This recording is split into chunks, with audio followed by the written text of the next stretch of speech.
বিসমিল্লাহির রহমানির রহিম। আসসালামু আলাইকুম রহমতুল্লাহ। আজকে আমরা রাসায়নিক সাম্য অবস্থা সম্পর্কে জানার চেষ্টা করব। তো রাসায়নিক সাম্য অবস্থা জানার আগে আমরা সাম্যতা সম্পর্কে একটু জেনে নিই। সাম্যতা বলতে সহজ কথায় বললে হচ্ছে সমানতা বোঝায়, সমান বোঝায় দুই দিক থেকে। তো এটাকে হচ্ছে আমরা দুইটা এক্সপেরিমেন্টের মাধ্যমে একটু শেখার চেষ্টা করি, যেহেতু সাম্যতা দুই রকমের, একটা হচ্ছে স্ট্যাটিক আর একটা হচ্ছে ডাইনামিক। তো সেটাকে আমরা একটু এক্সপ্লেইন করার চেষ্টা করি। আমি এখানে দুইটা চিত্র এঁকে নিয়েছি, এখানে একটা বস্তু আর ওইখানে একটা পানির পাত্র নিলাম। তো যদি আমি বস্তুর দিকে খেয়াল করি, ধরো যে সম্মুখ দিক যেখানে লেখা আছে এটাকে আমি ফরওয়ার্ড চিন্তা করলাম, আর পশ্চাৎ যেখানে লেখা আছে সেটাকে আমি ব্যাকওয়ার্ড চিন্তা করলাম। এখন তুমি আর তোমার বন্ধু, তোমার কোনো বন্ধু হচ্ছে ফরওয়ার্ড দিকে 5 নিউটন বল দিচ্ছে মনে করো, আর তুমি হচ্ছে ব্যাকওয়ার্ড দিক থেকে 5 নিউটন বল দিচ্ছ। দুইজনেই বিপরীত দিক থেকে সমান বল দেওয়ার কারণে বস্তুটা কিন্তু স্থির অবস্থায় থাকবে, স্থির সাম্য অবস্থায় থাকবে, যেটাকে আমরা স্ট্যাটিক সাম্য অবস্থা বলি বা স্ট্যাটিক ইকুইলিব্রিয়াম বলে থাকি। আর অপর দিকে আরেকটা যেটা, সেটার দিকে তুমি খেয়াল করো, আমি এখানে একটা পাত্র নিলাম এবং পাত্রতে আমি কিছু পরিমাণ পানি নিয়ে দিলাম, যেখানে এইটা হচ্ছে পানির লেভেল। হ্যাঁ, তো আমি এই পানির পাত্রতে হচ্ছে কিছু পরিমাণ অন্য একটা ট্যাপ দিয়ে 2 ফোঁটা পানি ইনপুট দেওয়ার চেষ্টা করলাম। বাট একটু খেয়াল করে দেখো, আমি এখানে পাত্রের নিচে দিয়ে ছোট্ট আর একটা নল খোলা রাখলাম, যেখান দিয়ে হচ্ছে 2 ফোঁটা করে পানি বের হচ্ছে। এখন খেয়াল করে দেখো, এদিক থেকে তুমি যা ইনপুট দিচ্ছ এদিক থেকে তা আবার আউটপুট হয়ে যাচ্ছে, অর্থাৎ যেটা ভিতরে ঢুকতেছে সেটা আবার বের হয়ে যাচ্ছে। জিনিসটা কিন্তু চলমান, বাট পানির লেভেল কিন্তু একই জায়গাতে থাকবে, কারণ তুমি যে পরিমাণ পানি দিচ্ছ সেই পরিমাণ পানি আবার বের হয়ে যাচ্ছে, সুতরাং পানির লেভেলটা সেমই থাকবে। বিষয়টা তোমার ঈদ বকশিসের মতো, যেটা কীরকম, ধরো তোমার বড় খালু তোমাকে 500 টাকা দিল, পরক্ষণে তোমার আম্মু এসে 500 টাকা নিয়ে গেল, এরপরে তোমার বড় জেঠা আবার তোমাকে 500 টাকা দিল। এভাবে যদি সার্কুলেশন চলতে থাকে তখন সেটাকে আমি ডায়নামিক সাম্য অবস্থা বলে থাকবো। আচ্ছা, তো এখন সাম্য অবস্থা সম্পর্কে যেহেতু আমার হালকা পাতলা আইডিয়া আসছে, আমি এবার একটু ভেতর দিকে যাওয়ার চেষ্টা করি। আমরা এতটুকু 9-10 থেকে পড়ে আসছি যে বিক্রিয়ার দিকের উপর ডিপেন্ড করে বিক্রিয়া দুই রকম, একমুখী বিক্রিয়া এবং উভমুখী বিক্রিয়া। এখন একমুখী বিক্রিয়া আর উভমুখী বিক্রিয়া সম্পর্কে আমরা একটু হালকা পাতলা জানার চেষ্টা করি, যেহেতু আমাদের কাজে আসবে একমুখী বিক্রিয়া এবং উভমুখী বিক্রিয়া সম্পর্কে। তো একমুখী বিক্রিয়া যে জিনিসটা বলা আছে, একমুখী বিক্রিয়া হচ্ছে শুধুমাত্র বিক্রিয়ক উৎপাদে পরিণত হবে, কিন্তু উৎপাদ বিক্রিয়কে পরিণত হবে না। অর্থাৎ ফরওয়ার্ড বিক্রিয়াটা পসিবল, বাট ব্যাকওয়ার্ড বিক্রিয়াটা পসিবল না। তুমি কোনোভাবে বিক্রিয়ক থেকে উৎপাদে আসতে পারবা, বাট উৎপাদ থেকে বিক্রিয়কে তুমি আসতে পারবা না। এটা হচ্ছে আমার একমুখী বিক্রিয়া। আমি এখানে এক্সাম্পল হিসেবে পটাশিয়াম ক্লোরাইডের বিক্রিয়াটা নিলাম। দেখো, পটাশিয়াম ক্লোরাইডকে উত্তপ্ত করার পরে KCl এবং অক্সিজেন উৎপন্ন হয়, অর্থাৎ পটাশিয়াম ক্লোরাইড এবং অক্সিজেন উৎপন্ন হয়, যেখানে অক্সিজেন একটা গ্যাসীয় বস্তু। অক্সিজেন একটা গ্যাসীয় বস্তু হওয়ার কারণে এটা পাত্রে স্থায়ী থাকবে না, সেটা উপর দিকে উড়ে চলে যাওয়ার চেষ্টা করবে বা উড়ে চলে যাবে। তো সেই হিসাবে আমি এটাকে আর পাত্রে ব্যাক পাবো না, এবং ব্যাক না পাওয়াতে আমি এটার সাথে বিক্রিয়া করে আবার এটা উৎপন্ন করতে পারবো না। সেমভাবে আমি যদি সিলভার নাইট্রেটের সাথে পটাশিয়াম ক্লোরাইডের বিক্রিয়াটা দেখি, এখানে আমি দেখবো যে পটাশিয়াম নাইট্রেট এবং সিলভার ক্লোরাইড উৎপন্ন হচ্ছে। তো সিলভার ক্লোরাইডটা হচ্ছে যেহেতু সলিড, সেহেতু সে পাত্রের নিচে অধক্ষিপ্ত হয়ে থাকবে, এবং এই অধক্ষিপ্ত হওয়ার কারণে আমার বিক্রিয়াটার ব্যাকওয়ার্ড রিয়াকশন পসিবল না, অর্থাৎ পশ্চাৎ বিক্রিয়া পসিবল না। বলা বাহুল্য যে অধিকাংশ আয়নিক বিক্রিয়াই একমুখী, তবে সব সময় না বা সবগুলো না, অধিকাংশগুলো হচ্ছে অধিকাংশ আয়নিক বিক্রিয়াই আমার একমুখী বিক্রিয়া। এই গেল আমার একমুখী বিক্রিয়া ছোটোখাটো কিছু ইনফরমেশন। এবার যদি আমি উভমুখী বিক্রিয়ার দিকে প্রবেশ করি, উভমুখী বিক্রিয়া বলতে যারা একমুখী বিক্রিয়া বুঝছে তারা অটোমেটিকলি উভমুখী বিক্রিয়া বুঝে যাবে, কারণ উভমুখী বিক্রিয়া হচ্ছে যেখানে সম্মুখ বিক্রিয়াও পসিবল, পশ্চাৎ বিক্রিয়াও পসিবল, অর্থাৎ বিক্রিয়ক উৎপাদে এবং উৎপাদ বিক্রিয়কে পরিণত হতে পারবে। আমি যেখানে অ্যারো চিহ্ন দিয়ে দেখাইলাম যে বিক্রিয়ক উৎপাদে পরিণত হবে এবং উৎপাদ বিক্রিয়কে পরিণত হবে।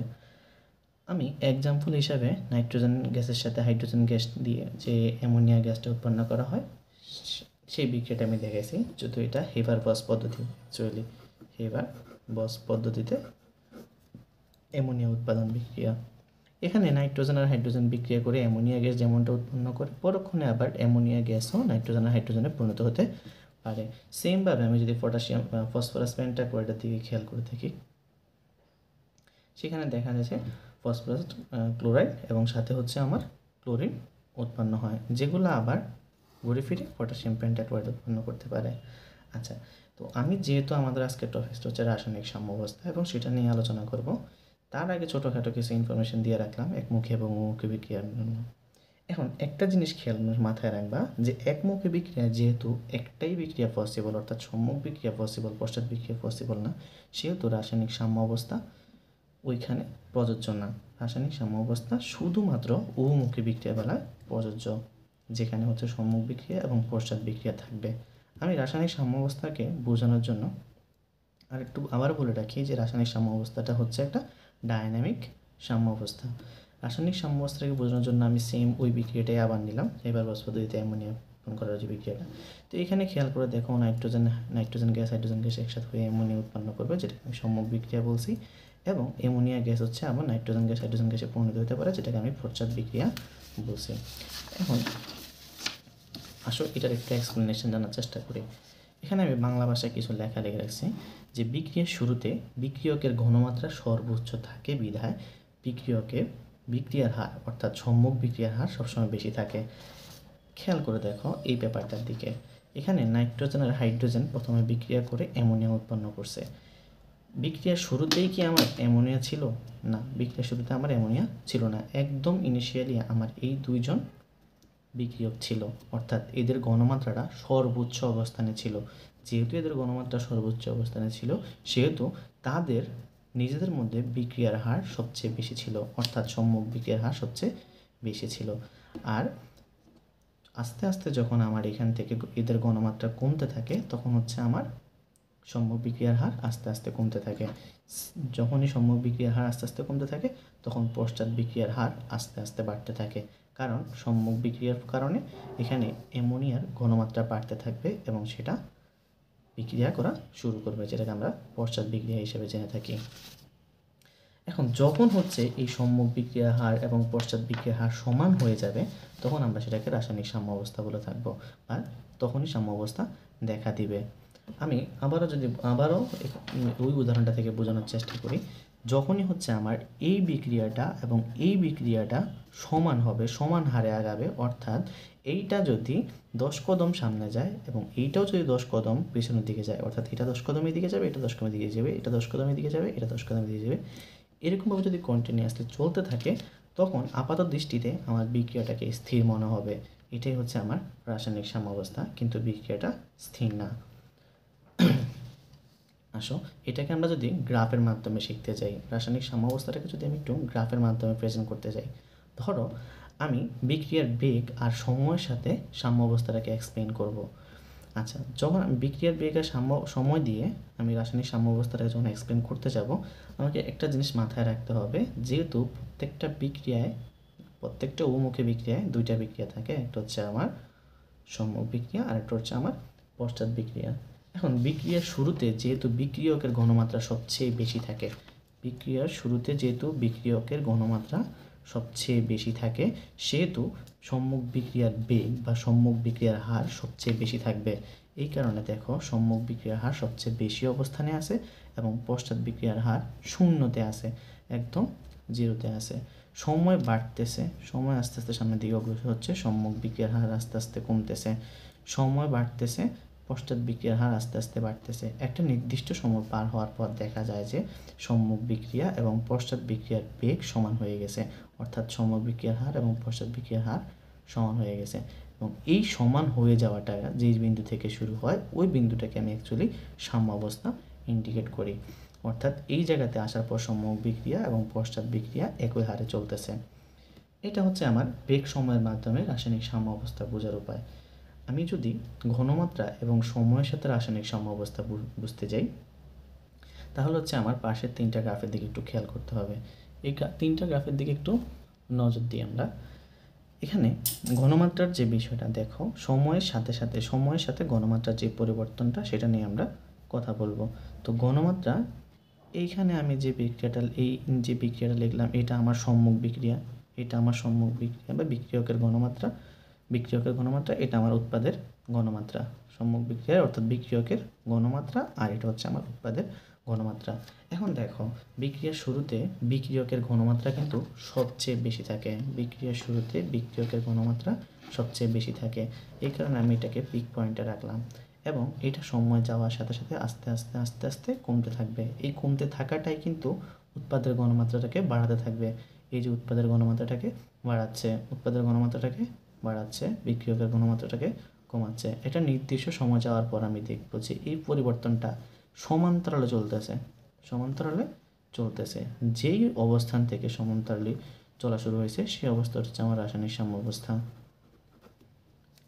এখন আসো এখান থেকে একটা জিনিস আমি খেয়াল করে দেখি, এইটা কিন্তু আমার উৎপাদের ঘনমাত্রা, এটা কিন্তু আমার উৎপাদের ঘনমাত্রা, আর এটা কিন্তু আমার বিক্রিয়কের ঘনমাত্রা। অর্থাৎ এখানে এসে দেখা যায় যে বিক্রিয়কের ঘনমাত্রা এক সময় বেশি ছিল, উৎপাদের ঘনমাত্রা কম ছিল, এবং সাম্য অবস্থা পৌঁছার আগে উৎপাদের ঘনমাত্রা বেশি এবং বিক্রিয়কের ঘনমাত্রা কম।